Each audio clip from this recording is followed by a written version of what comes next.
बिस्मिल्लाहिर्रहमानिर्रहीम। अस्सलाम वालेकुम। कैसे हैं आप सब? उम्मीद करती हूँ सब ठीक ठाक होंगे और मज़े में होंगे। मैं हूँ निसा अंसारी और आप देख रहे हैं निसा लव कुकिंग। निसा लव कुकिंग में आज मैं आप लोगों के लिए बहुत ही ज़बरदस्त सी रेसिपी लेके आई हूँ जिसको बोलते हैं स्माइल।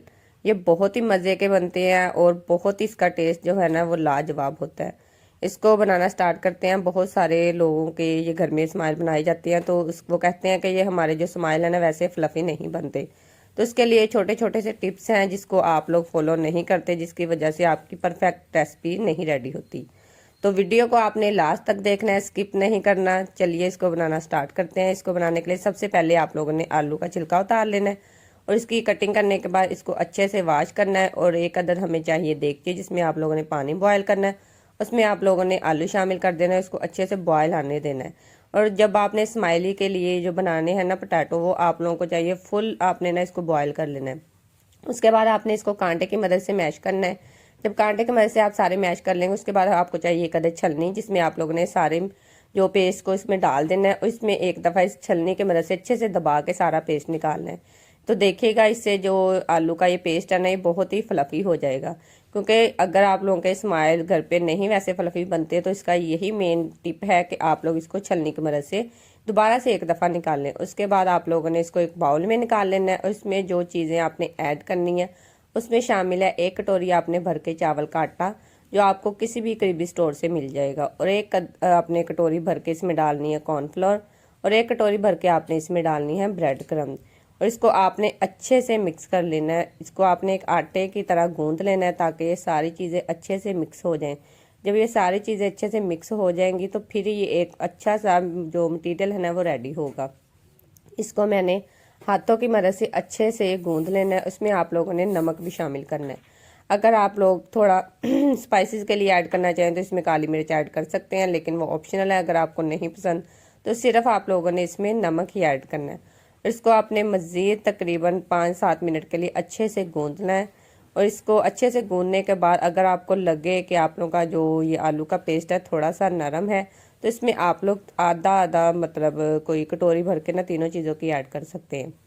उसके बाद आपने इसको मज़ीद अच्छे से गूंदना है हाथों की मदद से। ये देखिए इस तरह का आप लोगों ने इसका जो पेड़े के टाइप इसको बना लेना है और इसको थोड़ी देर के लिए आपने रेस्ट के लिए रख देना है 5-7 मिनट के लिए, ताकि इसमें जो हम लोगों ने सारे पेस्ट वो डाले थे ना वो अच्छे से मिक्स हो जाएं। ये देखिए उसके बाद आप लोगों ने इसको एक शेल्फ पे फैला लेना है, हाथों को ऑयल लगा लेना है, इसको अच्छे से आपने सेट कर लेना है। एक तो सेट करने के बाद आपने दोबारा से शेल्फ पे अच्छे से डस्ट करना है कॉर्नफ्लोर को। जब भी आप लोगों ने इसकी शेप बनानी है ना तो आपने इसमें ज़्यादा से ज़्यादा कॉर्नफ्लोर का ही इस्तेमाल करना है। इसको अच्छे से गूंदने के बाद आपने बेलन की मदद से इसको बेल लेना है और इसको आपने पतला नहीं बेलना है। इसकी जो तय है इसको आपने मोटा ही रखना है क्योंकि इससे जो स्माइली है ना ये बहुत ही फ्लफी बनेंगे।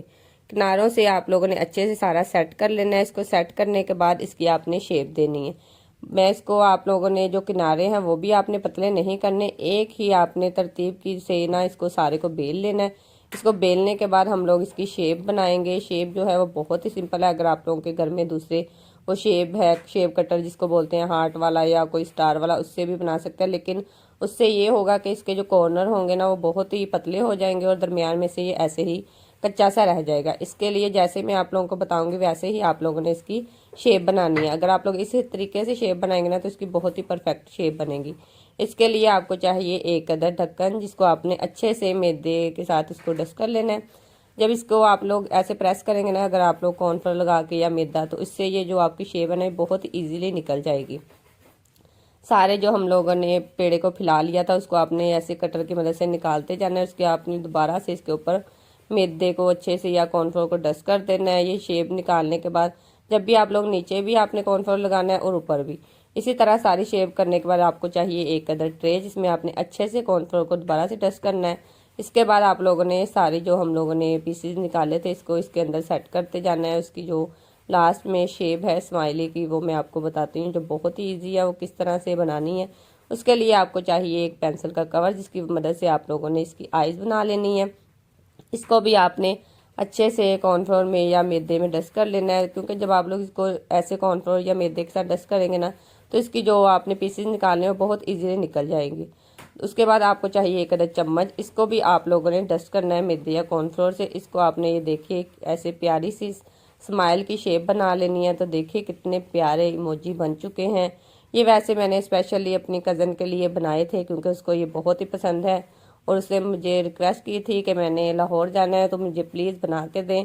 आप लोग भी इसको लाजमी ट्राई कीजिएगा। ये देखिए बहुत ही मज़े के स्माइली रेडी हो चुके हैं। जब सारे आप लोगों ने स्माइल ऐसे रेडी कर लेने हैं, उसके बाद भी आप लोगों ने लास्ट में इसके ऊपर दोबारा से मैदे या कॉर्नफ्लोर का डस्ट करना है। अगर आप लोगों ने जब भी डस्ट करना है तो आप लोगों को चाहिए कि हाफ कटोरी आप लोग भर के मैदे की लें और हाफ कटोरी भर के आप लोग कॉर्नफ्लोर की लें। और इसको आपने फ़ौरन नहीं फ्राई करना। जब भी आप लोगों ने इसको बनाना है ना तो इसको पहले आप लोगों ने फ्रीज़र में अच्छे से फ्रीज़ कर लेना है, कम से कम 1-2 घंटे के लिए। उसके बाद जो आपके स्माइल है ना ये बहुत ही मज़े के फ्राई होंगे। फ़ौरन आपने नहीं करना।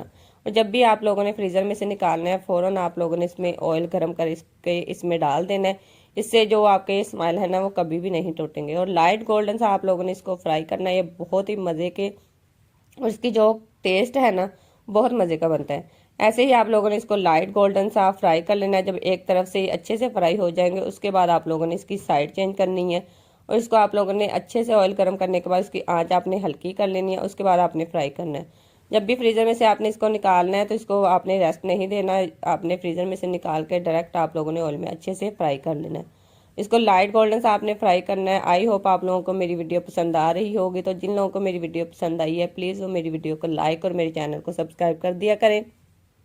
ऐसे ही मैं आप लोगों के लिए रमज़ान के हवाले से बहुत ही यूनिक सी रेसिपी लेके हाजिर होती रहूँगी और आप लोगों को बहुत कुछ सीखने को मिलेगा। तो देखिए हमारे जो स्माइली हैं वो कितने परफेक्ट और फ्लफ़ी से रेडी हो चुके हैं। आई होप आप लोगों को मेरी वीडियो पसंद आई होगी और आप लोग इसको लाजमी ट्राई कीजिएगा और मेरे साथ कमेंट में शेयर कीजिएगा कि आप लोगों की जो रेसिपी है वो कैसे बनी है। अगर आप लोग इसको स्टेप बाय स्टेप ऐसे ही फॉलो करके बनाएंगे तो आपके भी ये स्माइली है ना जो बहुत ही परफेक्ट से रेडी होंगे। तो देखिए हमारे स्माइली कितने मज़े के रेडी हो चुके हैं। मिलते हैं नेक्स्ट वीडियो में। अपना बहुत सारा ख्याल रखिएगा और मुझे दुआ में याद रखिएगा। तब तक के लिए दीजिए इजाज़त। अल्लाह।